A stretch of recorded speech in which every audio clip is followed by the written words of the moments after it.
ચાલો આજે એક એવા દિવસ વિશે વાત કરીએ જે આધુનિક ભારતમાં ખૂબ જ મહત્વનો બની રહ્યો છે. જો કે આ દિવસ નવો છે, પણ એની પાછળની કહાણી આપણને 300 વર્ષ પાછળ લઈ જાય છે, એક એવા બલિદાન તરફ જે આજે પણ હિંમત અને સાહસની મિસાલ છે. તો સવાલ એ છે કે ભારત આટલા નાના બાળકોને હીરો તરીકે કેમ જુએ છે? આ સવાલનો જવાબ કોઈ સામાન્ય જવાબ નથી. એ એક એવી ગાથા છે જેમાં હિંમત, શ્રદ્ધા અને એક એવા બલિદાનની વાત છે જેની કલ્પના કરવી પણ મુશ્કેલ છે. તો એ જવાબ સુધી પહોંચવા માટે આપણે શરૂઆત કરવી પડશે આજના સમયથી, એક ખાસ દિવસથી, જેનું નામ છે વીર બાળ દિવસ. તો વીર બાળ દિવસ, જે 26 ડિસેમ્બરે મનાવવામાં આવે છે, એની શરૂઆત થઈ 2022માં.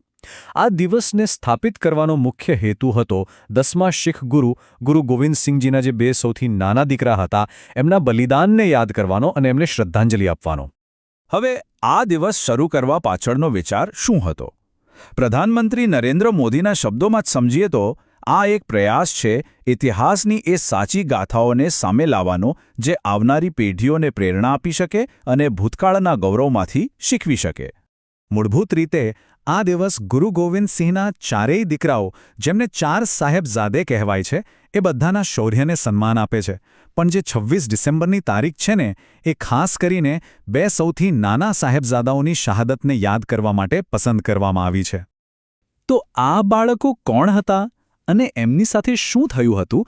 આ જાણવા માટે આપણે હવે સમયમાં પાછળ જવું પડશે, છેક 18મી સદીની શરૂઆતમાં. કલ્પના કરો, 1700ના દાયકાની શરૂઆતનો સમય છે. 10મા શીખ ગુરુ ગોવિંદસિંહ અને એમના સાથીઓ આનંદપુર સાહેબના કિલ્લામાં છે, અને બહાર મુગલ સેનાએ આખા કિલ્લાને ઘેરી લીધો છે. અંદર આવવા જવાનો કોઈ રસ્તો નથી, ખાવા પીવાનો સામાન પણ ખતમ થઈ રહ્યો છે. ઘણા મહિનાઓ સુધી આ ઘેરાબંધી ચાલી. છેવટે મુઘલોએ એક પ્રસ્તાવ મૂક્યો. એમણે કુરાન પર હાથ મૂકીને કસમ ખાધી કે જો ગુરુ અને એમનો પરિવાર કિલ્લો છોડી દે તો એમને સુરક્ષિત જવા દેવામાં આવશે. પણ એ એક દગો હતો. જેવો જ ગુરુજીનો પરિવાર અને શીખો કિલ્લામાંથી બહાર નીકળ્યા, મુઘલ સેનાએ પોતાનું વચન તોડી નાખ્યું અને એમની પર હુમલો કરી દીધો. આ અચાનક થયેલા હુમલા અને વિશ્વાસઘાતને કારણે સરસા નદીના કિનારે એક ભયંકર લડાઈ થઈ. અને એ અંધાધૂંધીમાં ગુરુ ગોવિંદસિંહનો આખો પરિવાર એકબીજાથી વિખૂટો પડી ગયો. ત્યાર પછી જે બન્યું એ બધું જ બહુ જ ઝડપથી થયું. આનંદપુરનો ઘેરો તૂટ્યો, પછી સરસા નદી પર હુમલો થયો અને એ ભાગદોડમાં આખો પરિવાર વિખેરાઈ ગયો. આ જ અંધાધૂંધીમાં ગુરુજીના 2 સૌથી નાના દીકરા જોરાવરસિંહ અને ફતેહસિંહ એમની દાદી માતા ગુજરી સાથે રહી ગયા. પણ ત્યાં જ એમની સાથે એક વિશ્વાસઘાત થયો. એમના એક જૂના રસોઈયા ગંગુએ લાલચમાં આવીને મુઘલ અધિકારીઓને એમની જાણ કરી દીધી અને બસ એમની ધરપકડ થઈ ગઈ. એમને પકડીને સરહિંદ લઈ જવામાં આવ્યા અને ત્યાં એમને ઠંડા બુર્જ એટલે કે ઠંડા ટાવરમાં કેદ કરી દેવાયા. હવે આ ટાવરની ખાસિયત એ હતી કે એ ઉનાળામાં ઠંડક આપવા માટે બનાવાયો હતો, પણ એમને કેદ કરવામાં આવ્યા હતા શિયાળાની કડકડતી ઠંડીમાં. એ ખુલ્લા ટાવરમાં એ 2 નાના બાળકો અને એમની વૃદ્ધ દાદી માટે રહેવું એ પોતે જ એક ભયંકર સજા હતી. અને હવે કહાણી એવા વળાંક પર આવે છે જ્યાં હિંમતની અસલી કસોટી થાય છે. એ બંને નાના બાળકોને સરહિંદના ગવર્નર વઝીર ખાનના દરબારમાં રજૂ કરવામાં આવ્યા. ત્યાં વઝીર ખાને એ બાળકો સામે માત્ર 2 જ વિકલ્પ મૂક્યા. પહેલો, ઇસ્લામ ધર્મ અપનાવી લો, અને બીજો, મોતને ગળે લગાવી લો. એકદમ સ્પષ્ટ અને ક્રૂર પસંદગી. અને એ વિચારવું પણ ધ્રુજારી લાવી દે છે કે જે બાળકો સામે આ શરત મુકાઈ હતી એમની ઉંમર શું હતી. જોરાવરસિંહ હતા માત્ર 9 વર્ષના અને ફતેહસિંહ ફક્ત 6 વર્ષના.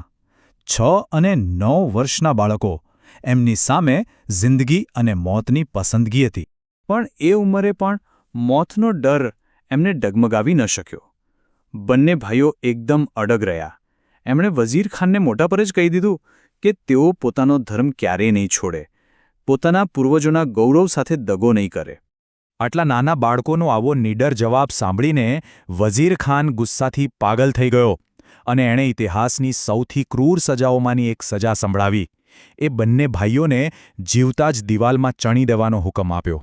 કહેવાય છે કે જ્યારે એમની આસપાસ દિવાલ ચણાઈ રહી હતી ત્યારે પણ એ બંને શાંત હતા. દિવાલમાં ગુંગળાઈને બેભાન થઈ ગયા પછી એમની શહાદત થઈ. આ ઘટનાને આજે 300થી પણ વધારે વર્ષો થઈ ગયા છે, પણ એમની હિંમતની કહાણી એ આજે પણ એટલી જ જીવંત છે. તો ચાલો જોઈએ કે આટલા વર્ષો પછી પણ એમનો વારસો કઈ રીતે સચવાયેલો છે. આ વારસો આપણને ઘણી જગ્યાએ જોવા મળે છે. જો જ્યાં એમનું બલિદાન થયું હતું ત્યાં આજે ભવ્ય ગુરુદ્વારા ફતેહગઢ સાહેબ છે. એ જમીન એમના અંતિમ સંસ્કાર માટે દિવાન ટોડરમલ નામના એક ભક્તે જમીન પર સોનાના સિક્કા પાથરીને ખરીદી હતી. વિચાર કરો, કેટલી મોટી શ્રદ્ધા હશે. એટલું જ નહીં, નિહંગ શીખ યોદ્ધાઓ જે વાદળી વસ્ત્રો પહેરે છે એની પ્રેરણા પણ નાના ફતેહસિંહ પરથી લેવારી હોવાનું મનાય છે. અને હવે 2022થી વીર બાળ દિવસ દ્વારા આખા દેશે આ વારસાને અપનાવ્યો છે. તો આજે દર 26 ડિસેમ્બરે દેશભરની શાળાઓ અને કોલેજોમાં ખાસ કાર્યક્રમો થાય છે. આ બધું એટલા માટે કે યુવા પેઢી આ અદ્ભુત સાહસની કહાણી જાણે અને તેમાંથી પ્રેરણા લે. અને આ જ વાત આપણને એક મોટા સવાલ પર લાવીને ઊભો રાખે છે કે જ્યારે કોઈ દેશ પોતાના સૌથી નાના હીરોની આવી કહાણીઓને યાદ કરે છે ત્યારે એ શું કરે છે? એ માત્ર ઇતિહાસ નથી વાગોળતો, એ પોતાના ભવિષ્યને હિંમત, સિદ્ધાંત અને બલિદાન જેવા મૂલ્યોથી મજબૂત બનાવે છે. કારણ કે આ કહાણી એ જ શીખવે છે કે સાચી વીરતાને ઉંમર સાથે કોઈ લેવા દેવા નથી હોતી.